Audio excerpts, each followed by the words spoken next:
on, stage. Tell me where you get such strange information. Why you stop us and slice his teeth with such a confident greeting. Speak up! I command you! These are bubbles of the earth. Where have they gone? They're gone. Vanished into the air. I wish they had stayed. Were we seeing things? Have we gone mad? Your children will be kings. And you'll be king.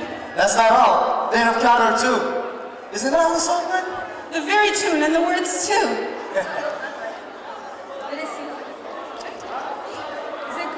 Who's that? The king is delighted with the news of success. He is especially impressed with your courageous rampage among the formidable Norman ranks. Reports about you came as thick as hail, and everyone raved about you. Thank you, and that's right. He's going to reward you, but for a start, he has told me to address you as Thane of Cawdor. And so, hail, most worthy Thane, for that's your title. What? Can the devil speak the truth? The Thane of Cawdor is alive and well. Why do you dress me in borrowed clothes? The man who was the Thane is alive, but is under a heavy death sentence. What he was up to are like that. He's committed capital treasons. That's been proved and he's confessed. So that's... Thanks for your trouble. Don't you have high hopes that your children will be kings? If you follow that to its logical conclusion, it might yet bring you the crown, in addition to Thane of Cawdor. But this is very strange. Sometimes to bring us to destructions, the forces of darkness tell us truths, only to convince us with simple facts, only to betray us in more serious matters. Lamas and Cawdor say 2/3 of the weird woman's words have already come true. It can be bad, but it can be good.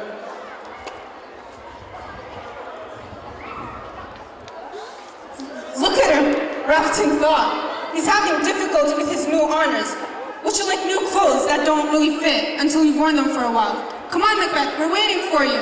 I'm sorry, my mind was filled with that of battle demons. Gentlemen, won't forget the trouble you've taken. Think about what's happening. We have some more time to ourselves. We'll talk about it. But for now, let's drop it. Come, friends.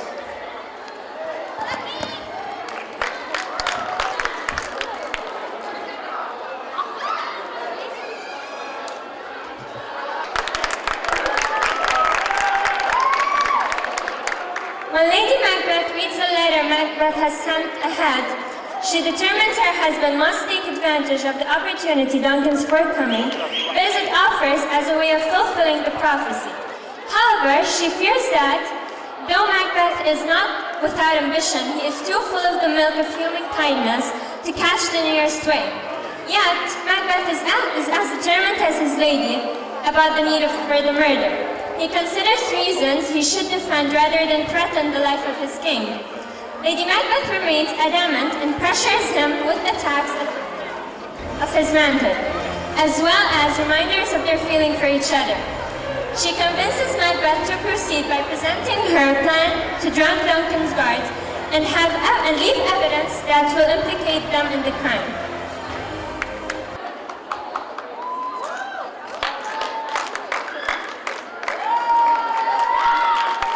They met me in the day of success. They have supernatural knowledge. When I tried to question them further, they vanished into the air.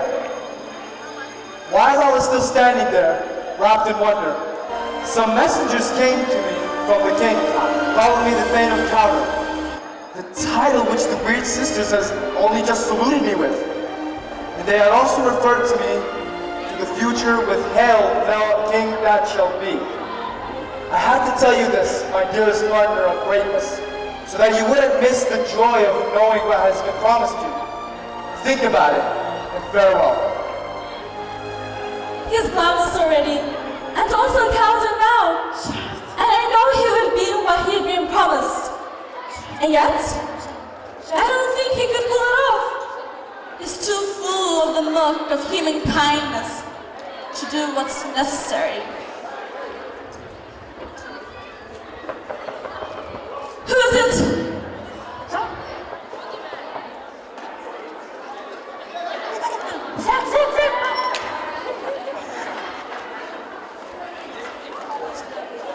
Great mamas, wavy counter. Your letters have transported me beyond the immediate present. I feel the future in this moment. My dearest love, Duncan comes here tonight. And when's he leaving? Tomorrow, as he intends. I'll never shall sun that moral seed. Your face, my thing, is like a book, where one may read strange things to deceive everyone. Look like everyone else. Be welcoming. Show welcome in your eyes, your hands, your tongue. You must provide for him that's coming. And you must leave tonight's great business to me. We'll talk about it later. Only think positive. To hesitate is fatal. Leave it all to me.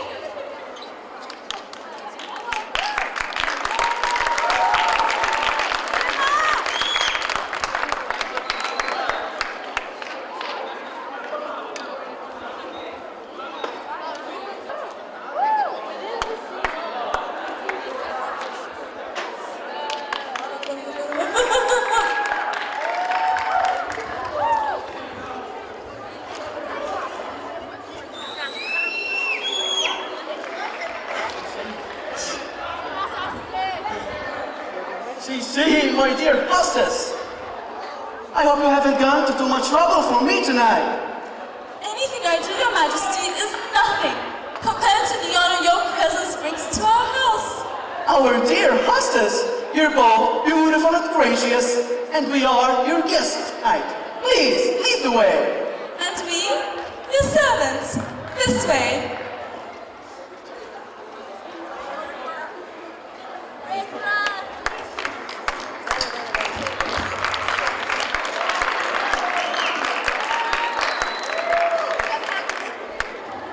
Oh, what do I do? Duncan trusts me completely. I'm his subject and his cousin. And worst of all, I'm his host. I should be protecting him, not planning to kill him.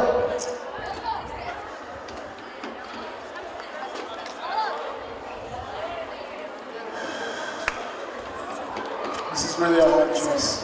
What do I say? What do I say?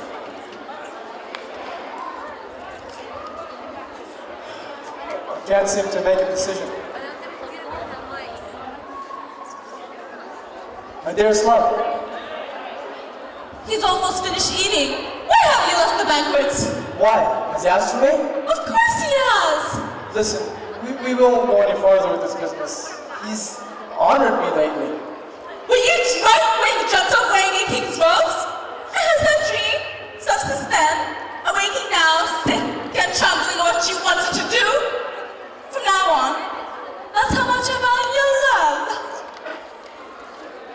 Are you afraid to be the same in your actions as you are in your desires?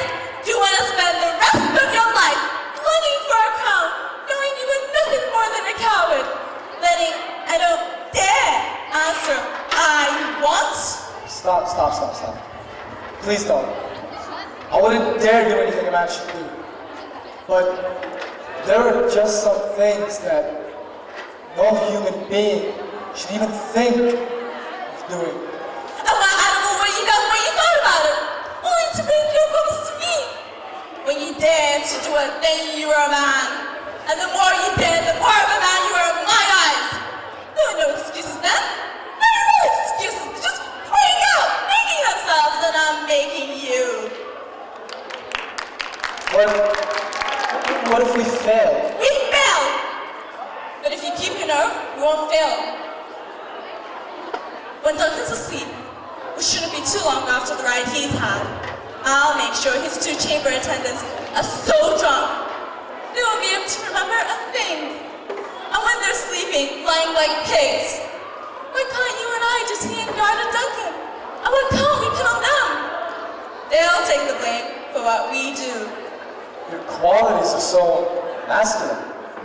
Won't everyone think that once we use their daggers and even smeared them with the blood, that they've done it? Who would dare think otherwise?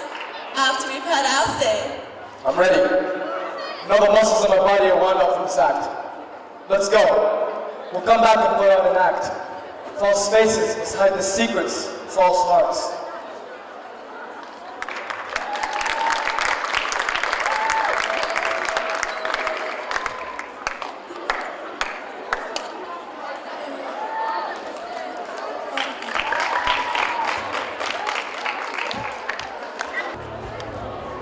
Is this really a dagger? Its handle pointing towards my hand? I go. The bell invites me. Don't hear it, don't. For it's a knell that summons you in either heaven or hell.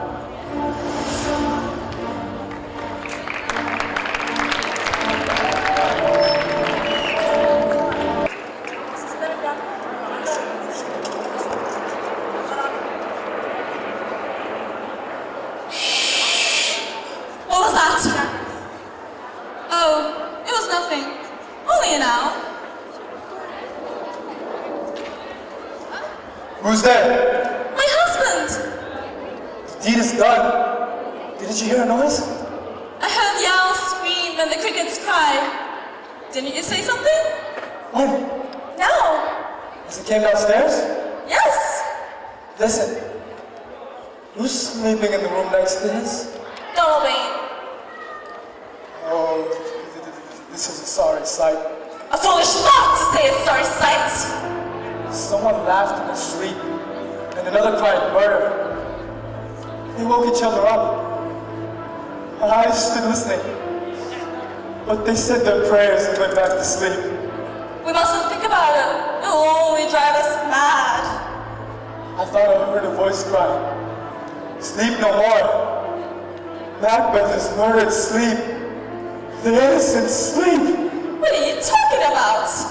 And he kept crying, "Sleep no more. Macbeth will sleep no more." Who else has I cried like that?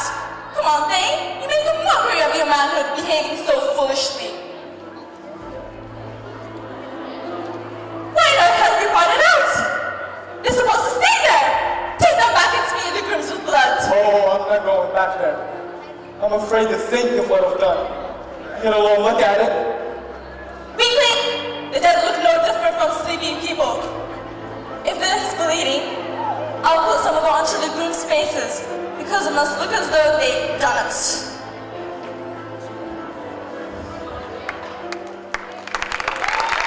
Oh, what have I done? Nothing. What could it be? Who's there? My hands are the same color as yours. Although I'm sorry to say I don't feel any guilt. There's someone knocking at the gate. Let's go to our room. Listen, we're knocking. Don't put your nightgown on. It must seem as though we've been to bed. Don't be so lost in your thoughts. You're better not to think.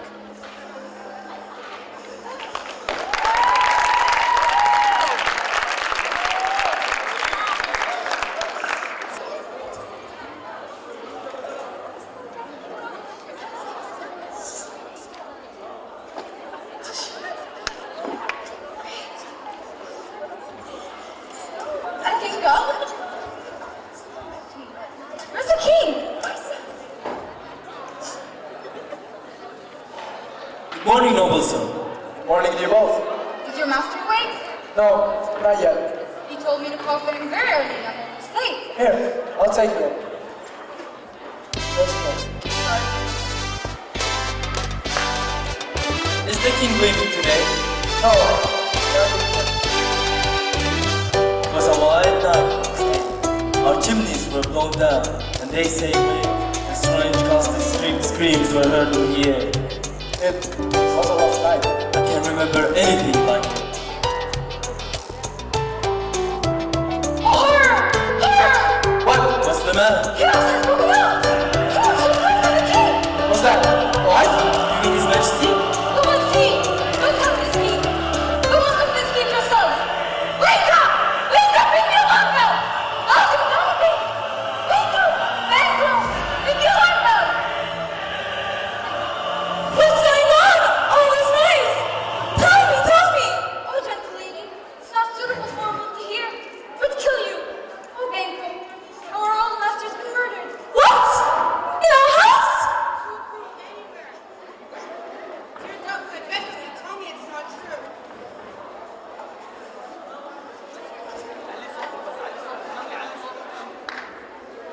I had died an hour before this tragedy, I would have lived a good life. From this moment on, there is nothing important to life. Horrible, horrible sight.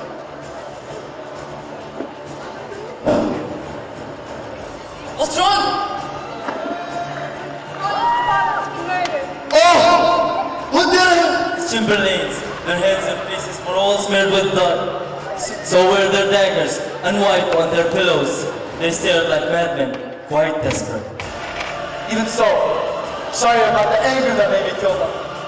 Why did you do that? Anyone would have done the same. My love for worldly King Duncan was stronger than my reason. He would have helped himself if he had a heart at all.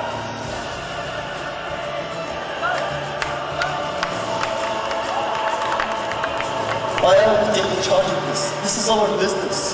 You'd be fools to say anything at all. It's too dangerous. We better get off here.